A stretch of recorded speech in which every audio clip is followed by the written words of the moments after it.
Hey there, hope all is well. Back at you today with some more RT News updates. And as you tell from today, I'm going to be talking about the cashless society push and share with you the 10 most cashless countries in the world, with Canada leading the way and United States of America not too far behind. And so as of my last conversation with my prior guest, Michael Pinto, one of the things that really stood out to me when we had a discussion on monetary policy was the fact that a possible nominee for the Federal Reserve is a negative interest rate type of guy.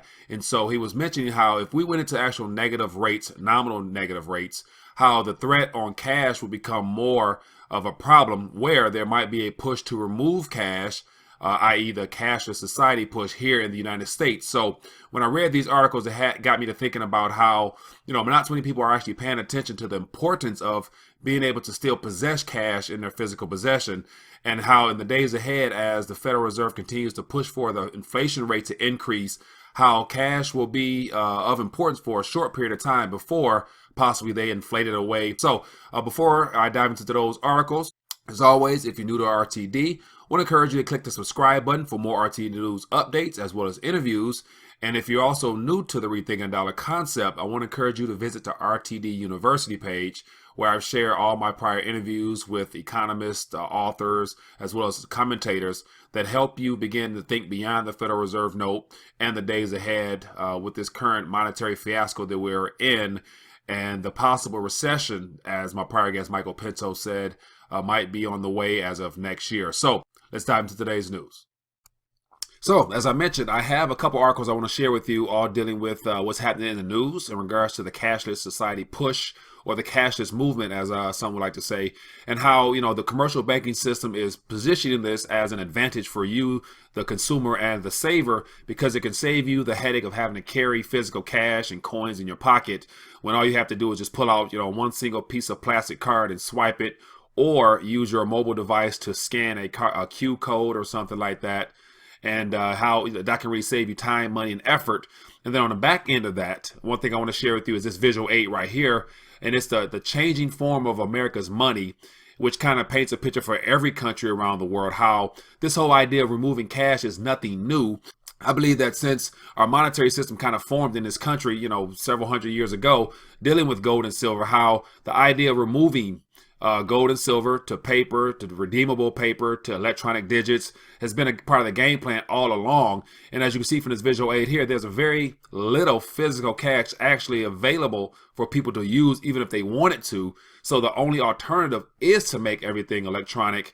And so we'll dive into more of this graph here at the end of this when I share more of my thoughts. But as always, I want to encourage you to take the time to click some of the links so you can find out more of this information for yourself, and to just be able to really process and really think beyond what you're being told on the forefront of these articles, so that you can start formulating some thoughts for yourself. So let's dive into today's articles. So the very first one here is from the Telegraph. It says the 10 most cashless countries in the world. Where does the UK rank? So this is the Telegraph. The next one here is from Huffington Post. It says Canada at the #1 in ranking of world's most cashless societies. The next one here is from Sputnik, and it says money, money, money. Sweden to become the world's first cashless society by 2023. And the next one here is an actual visual aid from forex.org based upon a study that we're going to talk about, and it lists all the top 10 countries and gives it some little detail on how they came to those conclusions. The next one here is from CKGBSB Knowledge. I believe it's more of a personal blog, but it's in regards to China and how they're implementing some cashless things there and some of the processes. And then the very last one here is from an actual credit card vendor in the form of Visa, and how they themselves have started the Visa Cashless Challenge, where they're encouraging small businesses to, as they say here, join the journey of going to cashless. And they're trying to promote it as a good way to save time, energy, money for vendors. Let's go back to the very first one. And I'm going to try to be as brief as I can on these and let you do more as far as reading them. But to give you an idea what's going on the surface, it says the UK is the third most cashless society in the world, piped by Canada and Sweden, which were found to be ahead of the trend in ditching cash. It says the rankings were based upon 6 metrics: the number of credit cards per person, the number of debit cards per person, the cards in issue that have contactless functionality, the growth of cashless payments over the past 5 years, and payment transactions made using non-cash methods. And so it says the research here was conducted by the Forex, which is going to be that graph I'm going to share with you. And it looked at 20 of the world's top economies, and it ranked the top 10. And give you an idea of, kind of how this article here paints out. It says Canada topped the table because its citizens have more than 2 credit cards per person. So that kind of pushed Canada to the top of the list, because 2 credit cards per person is 2 times the amount of debt. And it says a majority, 57% of payments are being made using cashless methods. Then it says in Sweden, 59% of the consumer transactions are completely through non-cash methods, and 47% citizens are aware of the types of mobile payments services available to them. So basically, beyond using a credit card in Sweden, they also use their cell phone. So they're far ahead of the technology curve as far as how to use their phones for payments directly. Then it gives a little map here. It says top 10 countries. Canada's 1, 2 is the UK, 2 is Sweden, 3 is UK, and then US ranks in at 5. And so it gives a little bit more of a greater detail here per capita. Just some more information there, but I just want to point that out to give you an idea of where we're heading with this.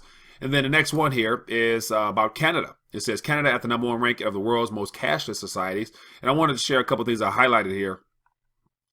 It says Canada came out on top because of its reliance on plastic. So, as I mentioned before, 2 people on average have, or it's 2 credit cards per person on average, which just goes to show how those are credit cards. So there's people who are taking on a lot of debt, and which means that there's not enough disposable cash or income available for them to use. So they have no choice but to, I guess, borrow and use credit, which spurs along the whole idea of the cashless push. It says there are more than 2 credit cards per person in Canada, Forex Business noted. However, it was Sweden that led the way when it came to digital payments. So we have the credit card push movement because of probably too much debt in Canada. And in Sweden, they probably have a little bit more disposable cash, but they're using it off their phone. Next one here, very last one, it says in a survey earlier this year from Payments Canada, only about half of the Canadians said they were ready to move to a cashless society or cashless world.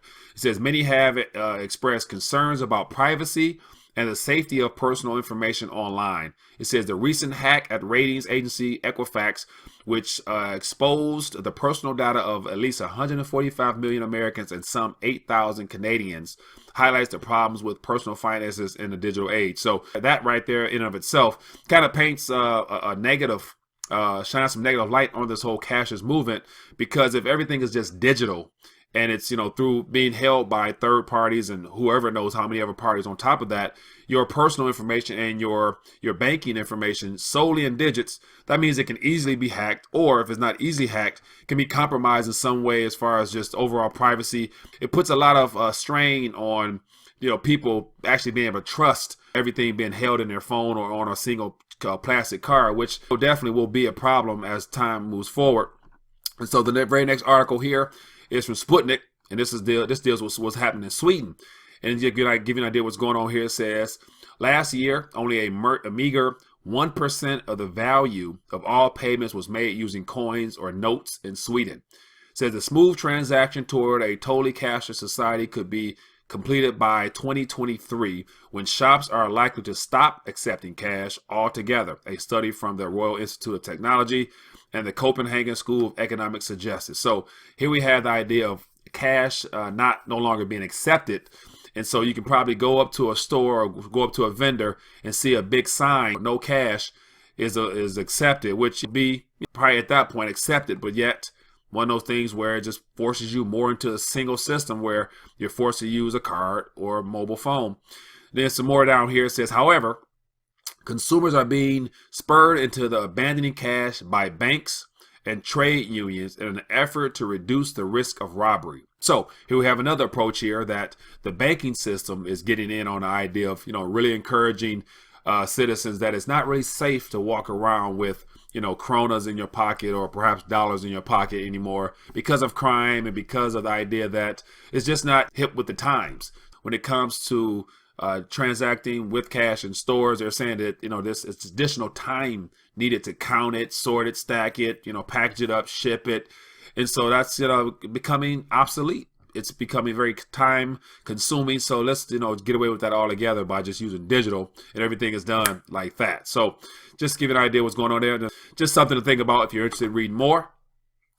Very next one here. This is the actual visual aid that I want to share with you. It says the world's most cashless countries. And so here it gives those 6 metrics here: amount of credit cards per person, amount of cards, debit cards per person, cards issued, contactless function, cashless payments over the last 5 years. And then give you an idea of what's going on here. It gives you some percentages and how they actually scored. It says Canada is the country's most embracing cashless technology. Hardly surprising, since there are only 2 credit cards for every person living there. And then here's number 5 with the United States of America.